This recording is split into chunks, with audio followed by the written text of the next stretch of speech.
Hey guys, we're at day 14, so finishing up the second full week, and I want to talk about using technology to your advantage, making sure that you've got all the best tools at your disposal.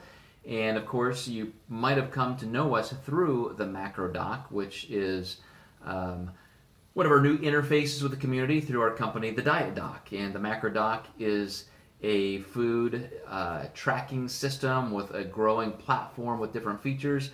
But one of the primary things is to, of course, give you information regarding your metabolism, metabolic requirements, given all the variables that make you unique. So that's just one example of technology that can be extremely helpful. And something that's not new is the food tracking component. That's a technology that's been around for a long time. Matter of fact, we were one of the early adopters of that technology, and it was before they were probably used enough. So I know there's a danger to being an early adopter. You could be first to a certain technology, and then it isn't used or doesn't take off, and then you've kind of wasted your time there. And that's about what we did in terms of creating this great platform where our clinicians could work with clients through this massive platform. And just like all of the apps you see now, they could track their food and so forth. This was probably almost 10 years ago, maybe 7, 8 years ago. And most people just weren't using them at that time. And so it was just kind of a bomb as far as use. And so we had to backtrack a little bit and wait for the industry to catch up with us and consumers' behaviors. And so now we're getting back into that with some even better features. We're more excited now because we can use some programmable artificial intelligence. Of course, all of that has to be driven and input by somebody. And I think that's the most important thing, is it's not just a database, but it takes somebody who's putting in that information to get certain results based on those kind of one-off binary equations. And so I had a lot of fun creating that. I worked with our tech director, and I had spent probably the last year or so doing a big round of literature review for all the macronutrients, metabolism, things like that. So it was perfect timing for me to take that information, create that database, and now we're able to run with that and use it for our clients and as well as people in general. So that's the amazing part of technology, right? It can grow and evolve, and we're all staying up with certain elements of it, and we decide what's useful and what's not, and just our own behavior changes the entire stream of how technology is used. And I want to talk about some other things that might be out there that you're not aware of. One is a certain kind of a food scale. I was just speaking to one of our owners internationally, and going through some of these new scales where not only do you put the food on there, this is not new technology, but you don't just weigh the food and it gives you grams or ounces, that kind of thing, but you can plug in the type of food. So instead of saying, well, I know I have 6 ounces of banana here, so now I've got to go look up what that is. But you can program that in. Banana, it weighs at 6 ounces. It tells you how much protein, carbs, and fat. Well, now they have some that have, you can put your entire meal on there. So in components. So like those little kids trays that, we used to eat with. Here's your little space for this food, and here's your little space for this, and they don't touch each other. Well, you can actually, in, compartment 1, 2, 3, 4, put these different foods, weigh them all at the same time, and it gives you that. So a little time-saving thing.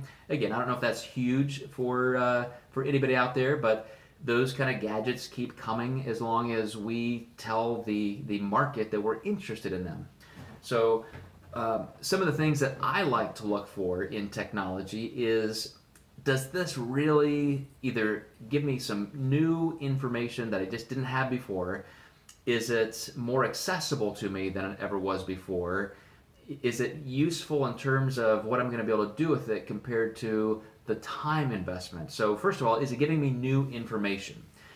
As I said, I could weigh this food on this scale or that scale. It's not giving me different information just because I can program in the banana. I can go look that up online, or maybe I have it in my head already. So that might not be that useful for me.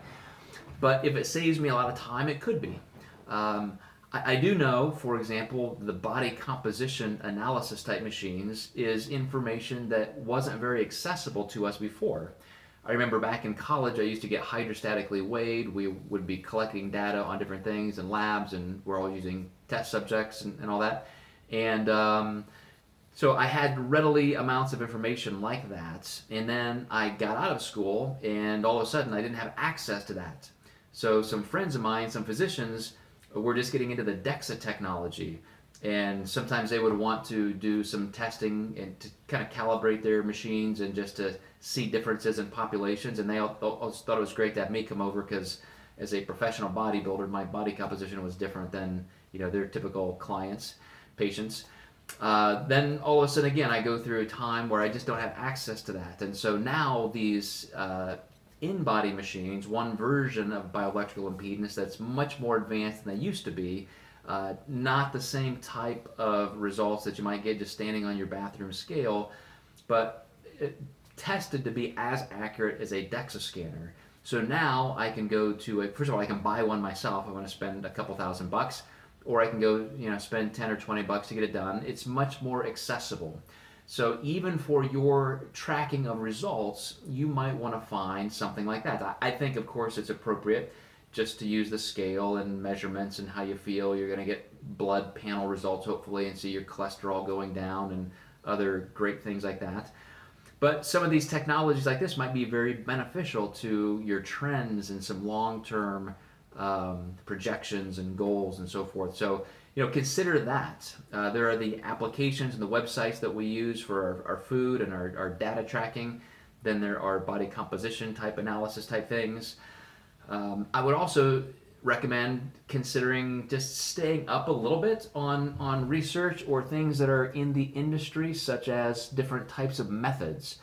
I know as fads come and go, it's nice to be able to read through those or see some of the data, see some of the new research coming out and say, well, that might not be the entire direction I want to head, but what did they uncover that I might be able to utilize for this? So I'm not asking you guys to go out there and be researchers or mega research consumers, that kind of thing, but just to know that this information is floating out there. You guys probably do this too. I'm gonna tell you a little bit about how I can kind of even track my own interests on my bookshelves and things like that. I remember going to Barnes & Noble when I was just in college and so forth, and so everything was physiology and nutrition, and that was what I loved. And so I'd get all the latest books, and I'd get that book and so forth, and I was subscribing to all these magazines. Then pretty soon, as I was trying to grow my business, all of a sudden I was getting books on business and this and this and this. And then, every time your interests change, that's the information you're consuming. So as you guys have kind of a sweet spot here in your interest level with nutrition, I would recommend you dig a little deeper, read some books, be careful. There's a lot of just faddish stuff, some stuff that's very skewed to a certain bias and all that. So when you start down that path of trying to assimilate new information, there's a danger that you're going to look at one thing as the piece of information you need or the missing link that you didn't know. And you really need to sift through that and look at a comprehensive approach. So I would definitely consider that a part of technology as well, is looking at just new information. Just look at everything that's out there. And once again, I do invite you guys to our free content on our website, thedietdoc.com, where you'll see a lot of webinars, podcasts, articles, things like that. So we try and keep that up to date and always adding our new material there. So I hope that helps a little bit, guys. We're going to get into some advanced techniques. We are through the first 2 weeks of this month, and so we're going to be kind of moving into some, as I said, nuanced contexts and some advanced looks at concepts we've already discussed. So we'll see you guys next time. Thanks.